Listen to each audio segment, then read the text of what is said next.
history of Don Wildman. It takes you through the founding of the National Federation for Decency, what has become AFA. It's a call to stand firm for righteousness and shows how that resolve can make a huge difference in our world. If we lose this cultural war, we're going to have a hedonistic, humanistic society. Find out more and watch the trailer at culturewarrior.movie. Jenna Ellis in the morning on American Family Radio. I love talking about the things of God because of truth and the biblical worldview. The U.S. Constitution obligates our government to preserve and protect the rights that our founders recognize come from God, our Creator, not our government. I believe that Scripture in the Bible is very clear that God is the one that raised up each of you, and God has allowed us to be brought here to this specific moment in time. This is Jenna Ellis in the morning. Good morning. Good morning. And the biggest headline this morning that happened just late last night is that Trump has signed a memo declassifying the Crossfire hurricane files. So this is just another shot across the bow that Trump is saying, I don't care, I'm taking no prisoners. Or maybe he's saying, I am going to be taking prisoners. We'll see how this turns out. But this is the immediate declassification of all FBI files related to the now infamous Crossfire hurricane memos, the probe that, of course, led to a lot of drama and a lot of questions about the Clintons, the Steele dossier, a lot of that with his first incoming administration, and ultimately the first what should have been, according to the left, impeachment, the Mueller report, all of that. So is this Trump just saying, you know what, I'm not going to wait 75 years and let somebody declassify it down the road. I want to hold people accountable. And he's talking also about saying that he wants to look into Joe Biden's auto pen and potentially say that the pardons are void or voidable. I mean, so I see this as Trump just saying, listen, this is where the rubber meets the road. I don't care about bipartisanship anymore. I want to do what the American people elected me to do. So let's talk to Representative Marlin Stutzman, who joins us now from the great state of Indiana. And Representative Stutzman, I think this is fascinating. What do you think we will learn from the Crossfire hurricane files? Well, good morning, Jenna. Great to be with you. And, again, going back to just this is President Trump's style. This is who he is. He is transparent. And, that's one of the things that's so different with a Trump administration versus a Biden administration. I mean, remember that the press couldn't even get interviews or couldn't even get the president to talk to them at the White House or wherever. And now you have President Trump, who's just the opposite, and is constantly talking with the press and is transparent. He's an open book, and it's so refreshing, and I think that's what the American people like. Sometimes, people do, it's like, you want the truth? Here's the truth, and he's giving it to us.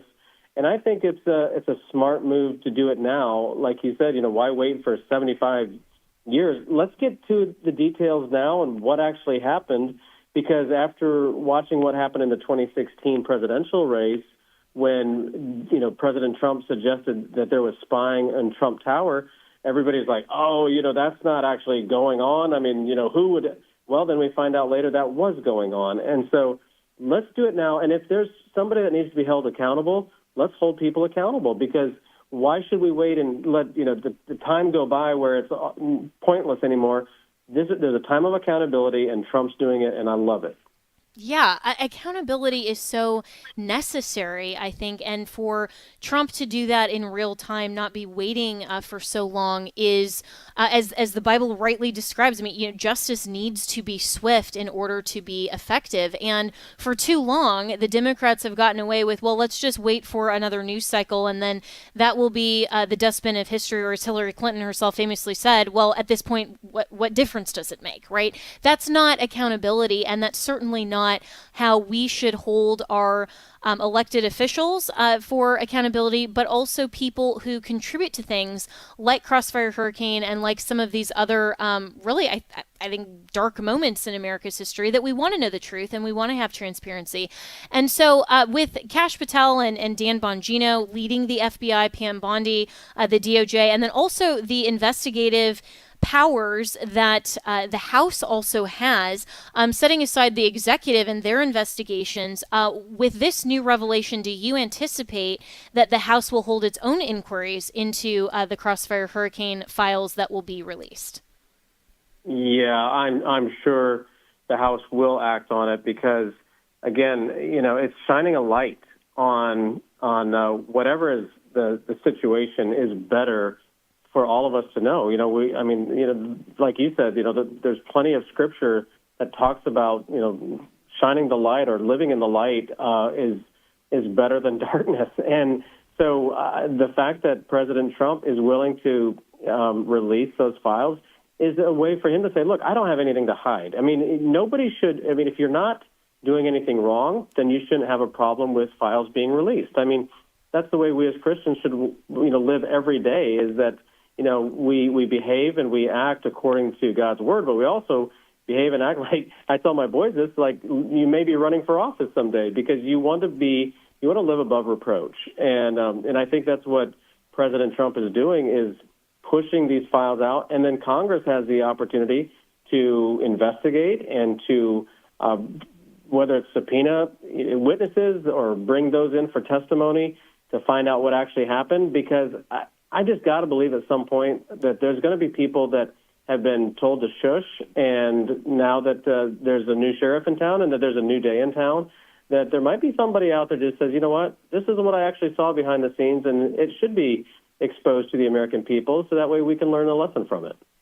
Absolutely. And I hope that we will see just some measure of justice in all of these things, including, anyone like Dr. Fauci. I think it's reprehensible, quite frankly, that the power of pardon was used for someone like him just to circumvent accountability, because the power of pardon was never intended to circumvent justice. It was to be the last measure of justice when the process failed to enact justice. And so just to allow people to get off on potential crimes or otherwise be held accountable to the American people through our process is just disturbing. And so if there is a valid legal reason, not just because I prefer it or for politics or political reasons, if there is a valid way to say that those pardons are not valid and to hold people like Fauci and others accountable, I think that that's what justice actually requires. But I want to turn, Representative Stutzman, to a meeting that you had last night at the White House with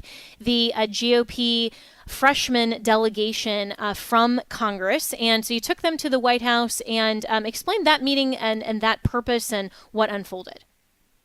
Yeah, you know what? It's, of course, always a privilege and an honor to go to the White House.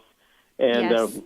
I'm a returning member, so I've been a freshman twice now. So 2010, I came in the big Tea Party wave when President Obama was in office, and then again reelected in 2024 after leaving Congress in 2016.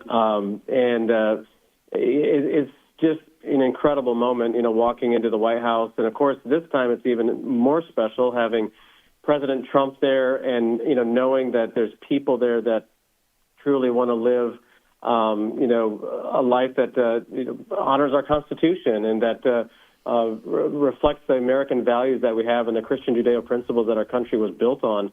And so we got to go down and meet with President Trump. He took a little bit of time with each of us.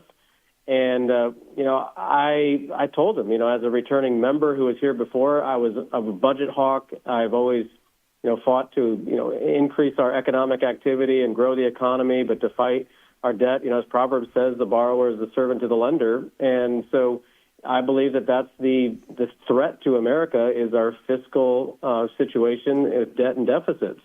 And so it was obviously a lot of our first time. It was my first time in the Oval Office. I didn't have the opportunity when President Obama was in office, but that was my first time to be in the Oval Office with President Trump and talked about our boys. Our boys are 23 and 19, and that's one of the reasons I ran for office again is because of their future and for future generations, but also talked about the economy and how companies or businesses and countries are looking at the United States differently and like investing in America. I mean, it's incredible, Jenna, to see the amount of money that's being committed to coming to the United States it's in the trillions now of growth that's coming to America because of President Trump's leadership. And so I think when, there's an old saying about capital is cowardly.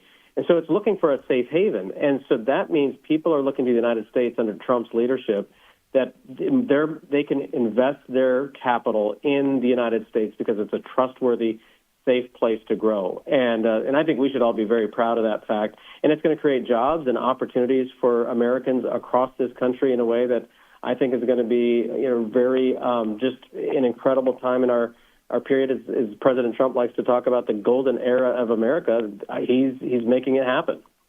Yeah, and I love, Representative Stutzman, that you have that awe for who we are as Americans and our system of government, and that respect when you go into a place like the White House. I mean, I had the same experience, going into the White House when I've done tours on Capitol Hill, and even, just when I was practicing more in courtrooms, practicing law. Every time I would step into a courtroom, I would think, this is a gift from our founders, and it's really an incredible thing to think about our heritage and to link the past to the present, and then also where we want to go in the future. And what was the tenor of the other freshman members with you, and kind of that moment as well? Because there's nothing like being in the Oval Office with Donald Trump. I'm actually surprised that you were able to get out in time to make this interview, and they didn't hold you over for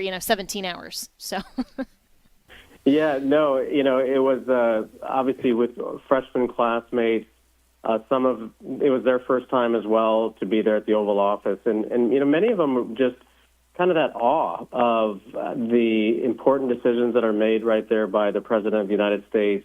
One of the things about this freshman class, Jenna, is that some of them, come like me, comes from a strong Republican district, but others come from a swing seat, where Ryan McKenzie or Rob Bresnahan comes from very tough districts in Pennsylvania that are going to be tough to win in 2026. And, one of the things they've always told me, even when we were voting on the budget reconciliation package, is that they came here to cast tough votes to help fix the country and to turn, the federal government around back to, fiscal responsibility. And they said they're willing to cast those tough votes. And that's what impresses me, is that everybody in this freshman class takes this all very seriously. They realize that the woke ideology has been ruining our country, and that the fiscal irresponsibility of previous administration is ruining the country. So having the opportunity to have President Trump as the leader and to know that he is leading. I mean, the fact that he's out there, eliminating the Department of Education. We've talked about that for years. I remember even under his first administration when he moved the embassy from Tel Aviv in Israel up to Jerusalem. Everybody's like, oh, you're going to start World War III, but he is a man of decision. He's a man of action. And I think that everybody respects that tremendously and wants to be supportive of where he wants to lead and explain to our voters back home why it's important to follow. Absolutely. Well, I so appreciate you sharing your time and experience with the freshman GOP class for this year, and also with the president in the Oval Office, because that gives me hope that, hopefully we have a contingent in Washington that sees all of these things through the lens of first principles and will be willing to act on that. And hopefully we can build on a conservative majority into 2026. So Representative Stutzman, I know you have to run, but thank you so much for your time today. And all of our listeners should follow him on X and Instagram and Facebook, all of those platforms at Rep Stutzman, so that you can be apprised of all of the great news and commentary and so forth that comes from his social media. And we'll be right back with more here on Jenna Ellis in the Morning. Hello, this is Tim Wildman, president of American Family Association and American Family Radio. Hey, we've got some very average tours lined up for you in 2025. And so if you are interested in any one of these, we would love for you to join us. Again, the food will be so-so. We're using yellow school buses this time, and we're not making reservations at any of the places we're going, so it'll be hit and miss. But if you just like to live on the wild side when you tour, then we got a tour for you in 2025. We're going to Williamsburg, we're going to Washington, D.C., and we're going to Boston. Williamsburg and D.C. in June and September, and Boston in October. For all the information on these tours, go to wildmangroup.com, WILDMON group.com, and there you can find out if I'm really serious. I'm just kidding, folks. These are going to be outstanding tours that you're going to want to go on with us. Hey, we're announcing a weekend with AFA to be held here in Tupelo, Mississippi, our national headquarters, on Thursday, October the 2nd through Saturday, October the 4th. We'll have a great weekend together with AFA leadership and our supporters. It's a chance for us all to get better acquainted. Hey, I know. How about a pickup football game or something? Well, that could happen, Wesley, but I was thinking more like a question and answer session, or we can share some great meals together. In fact, we may have all of the above, but mostly we'll have a great time of fellowship, good food, and great speakers at the AFA headquarters in Tupelo, Mississippi, and Kingfisher Lodge, also in Tupelo, and we hope that you can be a part of it. It's a weekend with AFA, Thursday, October 2nd through Saturday, October 4th in Tupelo, Mississippi. Speakers will include Abraham Hamilton III, Jenna Ellis, Tim Barton, Tim Wildman, and more. Register at afa.net/weekend. Well, okay, but I'm still bringing my football. All right, whatever.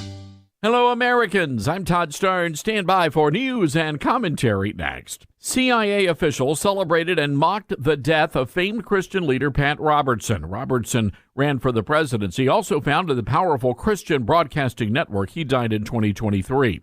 Christopher Rufo, a senior fellow at the Manhattan Institute, uncovered chat logs from CIA officials who erupted with glee at Robertson's death. Now, the messages were found on official government communication systems. They also attacked heterosexuals and conservatives. Other messages were found involving NSA and Navy intel officers attacking conservative pundit Ben Shapiro and the founder of Libs of TikTok. Of Shapiro, they wrote that any Jew who says Judeo-Christian without any irony as much as Shapiro should be expelled from the tribe. We're talking about members of the most powerful intelligence agencies in the world.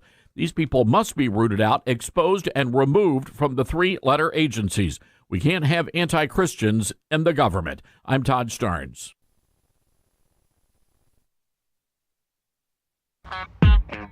Welcome back to Jenna Ellis in the Morning on American Family Radio.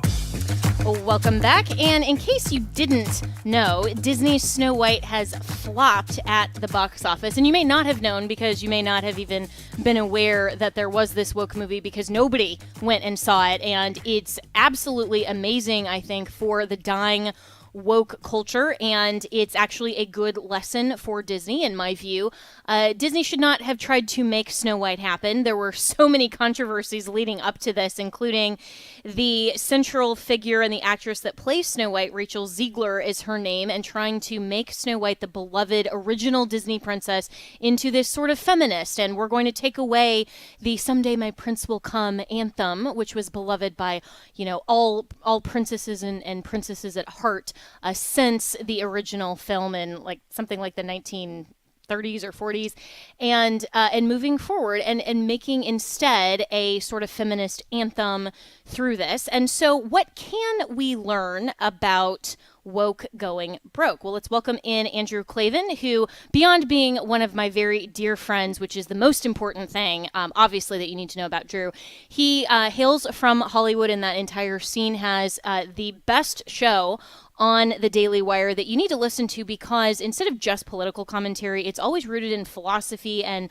just a unique perspective that I find incredibly fascinating. So I'm so glad he joined us for this conversation. Drew, good morning, and thanks so much for joining. Oh, it's great talking to you, Jenna. Absolutely. So Snow White, your take on this whole debacle? Well, it's actually kind of profound in a way. When you think about the source material, Snow White, obviously one of the Brothers Grimm fairy tales, and where do fairy tales come from? They come from moms. They come from mothers.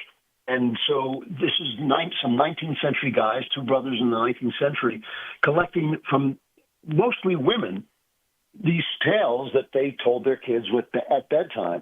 And so what you're getting is, there were women writers, of course, in the 19th century, but it was still a field dominated by men, and men's consciousness was certainly the dominant consciousness. So you're getting what moms thought of the world. These are ordinary people who are not famous, people who are just, making up stories to tell their kids.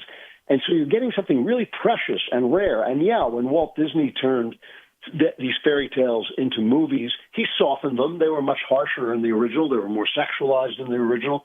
And the Brothers Grimm, in fact, softened some of them when they were writing them. But essentially, the idea that you can't tell these stories because they're not woke, they're not right, they're not correct, is negating human nature as it was observed by moms who happen to know more about human nature than any other group of people on the earth because they form it, they shape it, they see it coming into being. And so you were really cutting off this wisdom about human beings because you don't think the world is the way it should be, and you think you're the first generation to have discovered that life is unfair and unjust, and you are going to fix everything, which no one could do before, but now that you are here and your brilliance, you're going to make everything right. So you think about, like, this movie hit every mine you could possibly hit. They stepped on every mine you could possibly hit. Rachel Zegler, who is a loudmouth and, just an absolute kind of privileged, self-satisfied blowhard who can't keep her mouth shut. She's got this great part in a big movie, and she can't stop telling people that it's not going to be about the fact that women want to find a prince. It's not going to, it's not going to be about that. It's going to be about she's an independent leader, and she's going to do all this, and which immediately is like, I don't want to see that. No, but immediately lost half the audience. And then it runs into the dwarf problem with Peter Dinklage saying, we shouldn't be, making entertainment out of dwarfs. And I want to say, to me, that was really interesting because I don't want to, say that being a dwarf, I think, is an affliction, and it's probably been very difficult for Peter Dinklage. He's also the luckiest dwarf to have ever lived. He was born he's an actor at a time when the greatest romantic lead of the decade was a dwarf, and he got the part. And how much more interesting would it have been if he had said, I really got stuck with this bad deal, and yet look how great my life has been. Maybe you can make something out of your life no matter what blocks you face. But instead, it's always the same. I'm a victim. I'm demanding my rights. So it's just like a sort of across the board anti-wisdom move by our society that now is reflected in Disney, and I think it should remind us, artists, these people don't make up their own ideas. They're fools who take the ideas that are popular or impressed on the rest of us in the culture around them. And so if we live in a different way, if we are not afraid, if we speak up, if we say, no, marriage is a wonderful thing, women should want to be married, they should want to be fruitful and multiply, they should want to be moms, it's like you're not just a mom, you're not just a wife, you're actually one of the most important people in the culture. If we say those things loud enough and live those things out in our lives, then they'll make movies for us instead. But instead, what happens is this absolute monopoly that the left has on entertainment media and news media has really been crippling. And I hope that this failure, this laughable, hilarious failure of the new Snow White will kind of teach them something. I kind of doubt it, but maybe it will, or maybe at least it'll inspire people with other ideas to start making movies as well. Yeah, I'm speaking with Andrew Klavan from the Daily Wire and the host of the Andrew Klavan Show, and he has a brand new book out as well that we'll talk about in just a few minutes. But Drew, I agree with you completely on all of those fronts. I mean, the whole idea of leftism is the DEI, the feminists, rise of the feminists, the hatred of men to say that being a wife and a mom isn't something to aspire to be the perpetual victim. And somebody who I was talking to actually from church the other day about the whole LGBTQ movement. She said something really fascinating that I hadn't considered, where she said, a lot of guys become gay because they just want to have sex like men, and they don't want to have to deal with women and the complications of a relationship, and so that, or abuse. I mean, there's all kinds of reasons, but that's kind of a mainstream. But women become feminists and lesbian because they hate men. And I think there's kind of a profundity to that, right? And this is kind of what I see from this actress and the overall, well, we could get into it, and he perfectly explained all of the different controversies. To me, as a woman who loves princess culture, who grew up with Disney movies and having that kind of idealized, romanticized version of, the fairy tales that aren't as dark as the Brothers Grimm, to have someone as the iconic Snow White, not even a new character, taken and made a feminist is to me, that's literally cultural appropriation. It's like you're trying to turn Snow White, who yearned for a prince, into a feminist. And the only reason for that is because they hate men. And Disney has to wake up to that. And I think the left needs to wake up to that. And so do you think that with this bombing so much, will Disney actually learn that lesson? I mean, will they say in PR and say, we tried to give you the woke movie. You didn't buy it. And we're a corporation. We have a bottom line. So we're going to give families now what they consume because we're a for-profit company. I mean, do you think they'll be that wise to maybe even just go in that direction? No, I don't. And I'll tell you why. I think they may soften things. They may keep a lower profile. They may tell some of their actors and actresses to keep their mouths shut a little bit. But this is one of the important things that the right, conservatives do not understand about Hollywood. They keep thinking, Hollywood is all about the money. And I've heard this a million times. I worked in Hollywood. It's not all about the money. Artists work for love, and people work for prestige and love.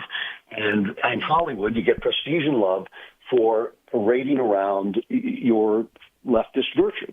And if you want to win awards, and if you want to get to the film festivals, and if you want to be written about in the paper, you have to be a leftist. You have to put yourself forward as someone who cares about social justice and is going to change everything through your virtuous wokeness.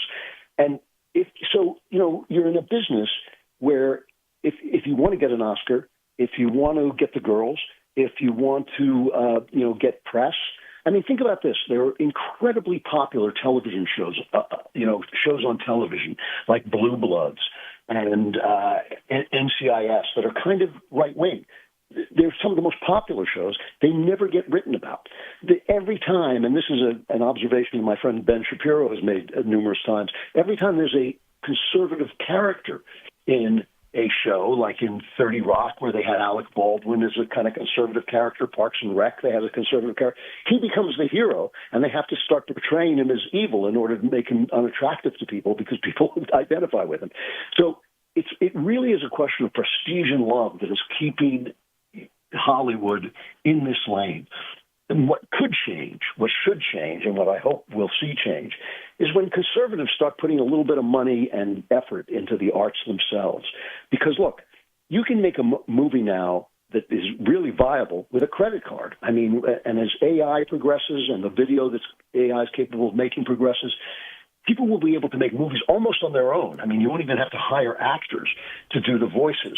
And once you start to see a more democratized entertainment media, once you start to see people like, on the right start to make entertainments and people start to flock to those entertainments, then things will change, because they're not going to change as long as they know that they can always make their money back with one movie, or by selling it in Europe, or by selling it to China. And so when you start to say, yeah, but people aren't talking about your movies, they're talking about our movies, that will make a change. And I don't see that really happening yet. The right is very, very slow to understand the culture. They brag about the fact that they'll say, like, oh, the Oscars, I haven't watched the Oscars in years. Yeah, who has?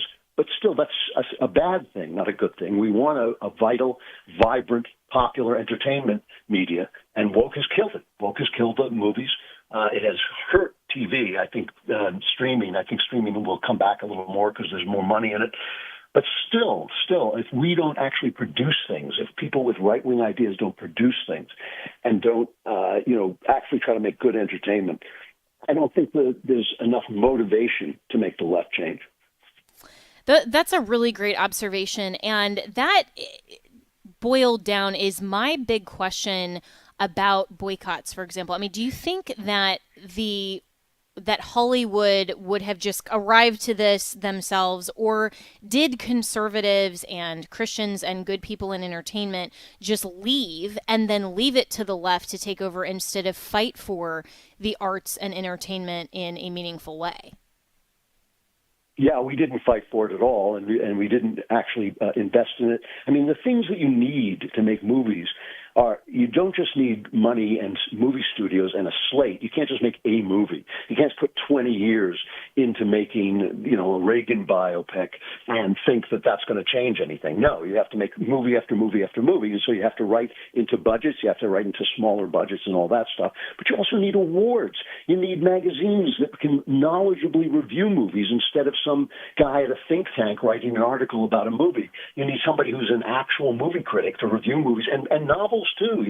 Movies are not the only form of entertainment, but you need people not just expressing opinions, but knowledgeable opinions, which is what the left has created. They have an infrastructure to reward artists and to praise them when they do things that they like, right? If you get a review in the New York Times, that still resounds. In New Yorker, that still has an effect.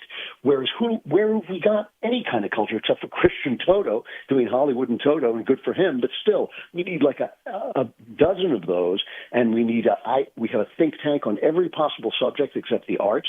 We just don't get it. I've been banging this drum for 20 years, and it has changed a little bit. Now people give it lip service, but they still are not willing to plunk money down and do what needs to be done. And it's a big effort, and show business is a really risky business, as I can tell you, having been in it all my life. Entertainment is a really risky business, but still, it's something that needs to be done. And I think that we need to do better than just, right-wing dribble and propaganda. That's not going to work. We have to tell great stories. We have to have great stories to tell. And they don't need to necessarily push conservative values in the sense that conservative art doesn't look like conservative life. There's stories about evil, and they're about sex, and they're about all the things that people do. But underlying that should be a moral sense of, sense of the moral order, a sense of God's presence in the world, a sense that, we're not just living this random life where we can do anything we want and fix everything the way we want it to be. And if we start to make stories like that, and we start to put money behind it and build an infrastructure to welcome it and reward it and praise it, it's a big job, but we're just very slow off the dime on this. And you have, for as long as I've known you, which is, over a decade now, I think, have been beating that drum. Yeah. And this is why I appreciate so much your perspective on the arts and entertainment, because I think a lot of conservatives generally don't see this as valuable as they should, and the opportunity that we have to be great storytellers. And, you hear that from some conservatives and some who say, oh, we want to be winsome, and some pastors in churches even saying, we need to tell better stories like the left do. And that's why they have the emotion. We can, as Ben Shapiro rightly says, facts don't care about your feelings, but feelings often don't care about your facts either. And so then there's kind of this conflict when people are so driven toward emotion that they fail to even consider facts. And so this is perhaps, part of your new book, I think, drives at this topic. It's called The Kingdom of Cain. And what you have as your banner on your X profile, which everyone should follow, Andrew Klavan there. And remember, there are no E's in Klavan. So you can find that there. I learned that from your show, by the way. That was the key thing I've learned over the years. You're talking the about most important lesson, yes, I think. Absolutely, yes. That one is beat into me every day when I listen to you. But the Kingdom of Cain is true crimes, great works of art, learning to see the light in the midst of darkness. This is fascinating. Well, one of the things about Christian art is so much of it is very bad. And it's pleasing, it's family fare, and that's all fine. But it doesn't really get, when you think of the great Christian art, you think of there's a lot of darkness in it. There's a lot of evil in it. There's, remember, our religion starts with a crucifixion. It is not a happy talk religion. It's a religion of pain and suffering and reality. It holds out hope of something greater than that, but that's what it represents in life. And so what I do in Kingdom of Cain, I've been a mystery writer all my life, a crime writer. I write about crimes. I write about low-down people. I write about evil and all this stuff. And so I took a couple of famous murders, 3 or 4 famous murders that have repeatedly appeared in movies and in novels and in even in philosophy, and discuss what it is that is revealed by the arts when they deal with evil. So just as an example, Ed Gein was a murderer in Wisconsin of the 1950s in a farming town. And he killed some women, and he actually dug some women up, and he used their bodies as a female suit. He wore their bodies as a female suit because he wanted to be a transgender person. He wanted to be a woman. And that inspired a guy named Robert Bloch to write a novel called Psycho, which obviously became one of the great motion pictures by Alfred Hitchcock. And from Psycho came an entire spate of movies. The Texas Chainsaw Massacre was based on the Ed Gein murders. Silence of the Lambs was based on the Ed Gein murders. And out of those movies came the slasher genre, which is full of junk, but also full of some actually pretty good movies like Halloween. And so I just follow those things. I don't get too grim about it. I don't want to go into the horrible details of every murder. I just want to show you that the sexuality that has come out in the transgender movement was inherent in some of those ideas, and they are revealed in some of those movies in ways that actually fit in with the moral order. Not that transgenderism is moral, but what it is fighting against in the moral order. And a lot of beautiful things are revealed in very difficult, frightening stories. And, I've gotten this all my life. Why do you call yourself a Christian and then you write stories about murder and gangsters and all this stuff? And I always say, yeah, because those are the interesting stories. Macbeth is an interesting story. Silence of the Lambs is an interesting story. A story about, you believe in Jesus and everything goes great is not only not interesting, it's not real. And when people find out that it's not real, they lose their faith. And yet when you go into very dark stories and come out with a moral vision, you start to think, I get it. This world is very ugly. This world is full of evil, and yet it is part of a greater moral vision. And so I think that it actually restores faith to talk about these things. And so it's a story about true crimes, famous crimes that just keep being made again and again and again in movies. And why? Why are they so fascinating? And what do they reveal about the moral order and the light of God? Because remember, when we're told to rejoice evermore, we're not told to rejoice evermore at Disneyland. We're told to rejoice evermore in this world, which is a very difficult world full of evil. And that's kind of what the under theme of the book is how do we rejoice in a world of evil? And I think the arts can teach us about that. And that's so well said, and that echoes, Drew Clavin, what my pastor was actually teaching about just a couple of weeks ago, how he was saying that often Christians who have grown up in the faith think, well, I don't have this amazing testimony, this kind of like one of those captivating stories that you're describing of, I was at the bottom and I was, God saved me in this, third act, and it's this kind of gripping Hollywood drama. And he said, but for my own children, their story is that the Christian life works. And yes, trials and tribulations will come. The storms will come, but their testimony will be, I never had to reach the bottom because I am so firm in the faith, and that the Christian life works when life is hard and difficult and sinful, because until Christ returns or calls us home, we will deal with an evil and sinful world, and we have to understand that higher calling and purpose on our life, which is ultimately only found in the truth of the gospel of Christ. So the book is The Kingdom of Cain, and it is coming May 6th, 2025, but you can pre-order now on Amazon, and I'm sure other places. But Drew, we have to take a break here, and I could talk to you about this for a long time, so I'll have to have you on the podcast to do a deeper dive into arts and entertainment and perhaps your book soon. But thank you so much for your perspective and for always keeping the light of the truth of the gospel at the fore in all of your conversations, and really appreciate your time today. Thanks. Always good to talk to you, Jenna. Thanks. Thanks so much, and we'll be right back with more here on Jenna Ellis in the Morning.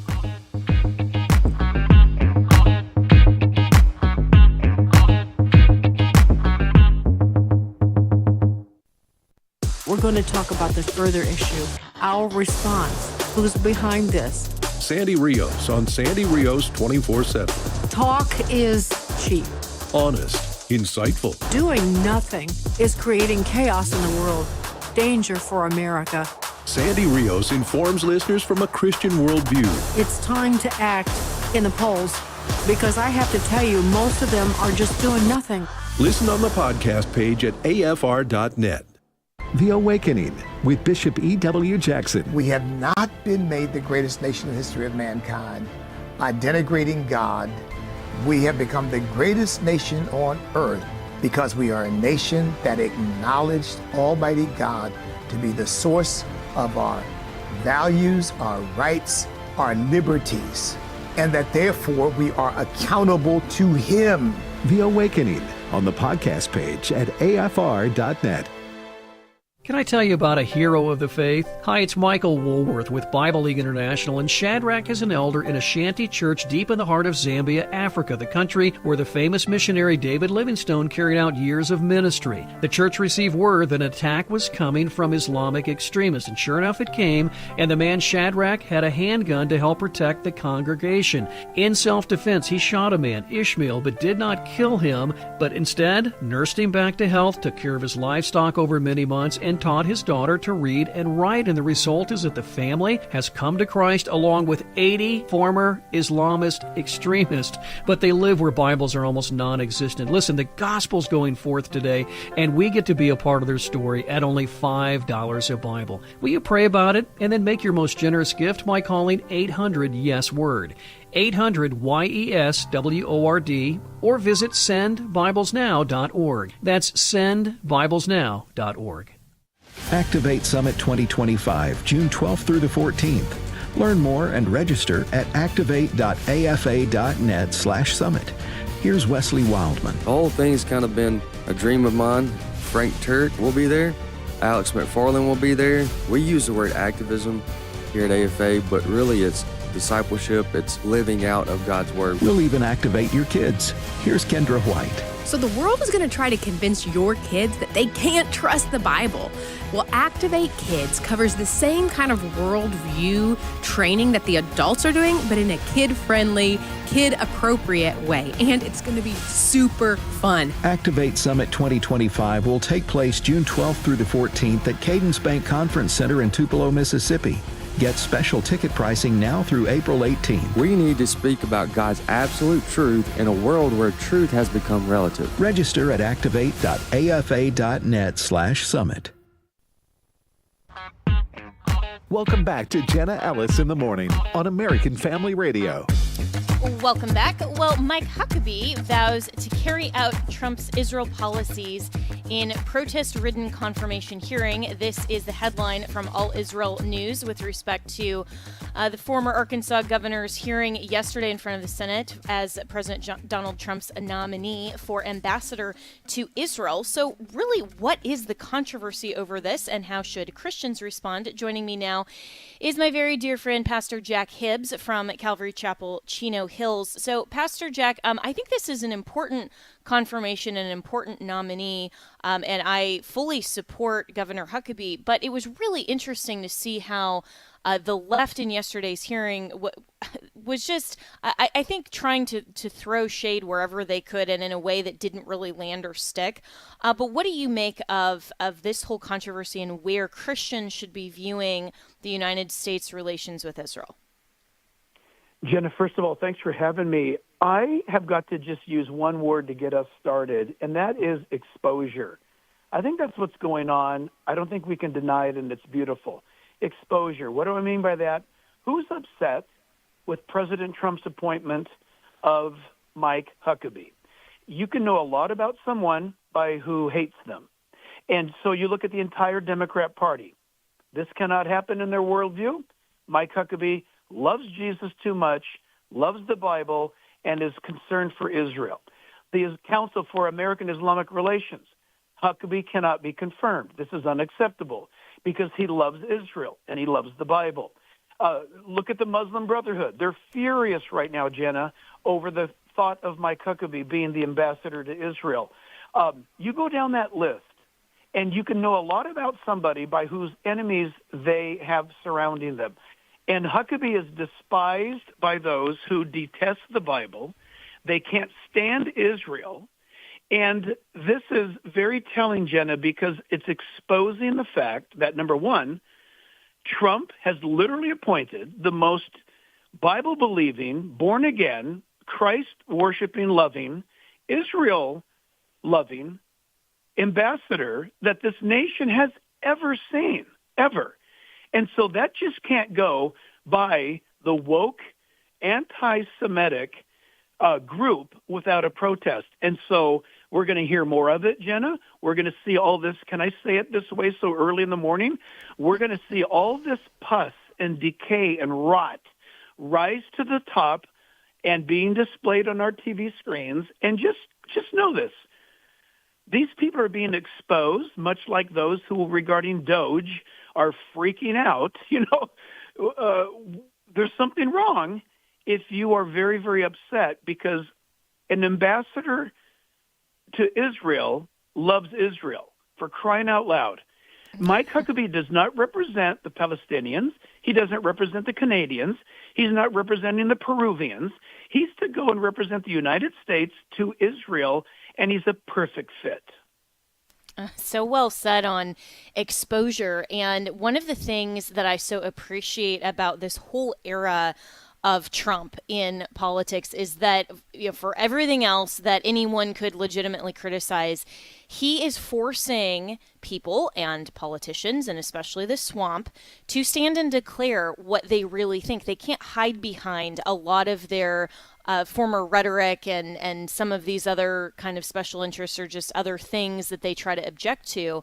It is all being exposed, and it's a great thing for those of us who love the biblical worldview, who love truth, because we're seeing in real time where Washington actually stands with respect to Israel and a lot of these other issues that we should have a biblical perspective on. And so, one of the things that was both an undertone and I think an overtone in yesterday's hearing was how much he is a Christian. And the left has for far too long said, oh, but separation of church and state, you have to leave your faith at the door. How dare you impose your values on us? Meanwhile, they're imposing their beliefs, their religion of woke, their ideologies, all of their views on us, and they want to codify it. And so finally, I think maybe we're pushing back in some good ways.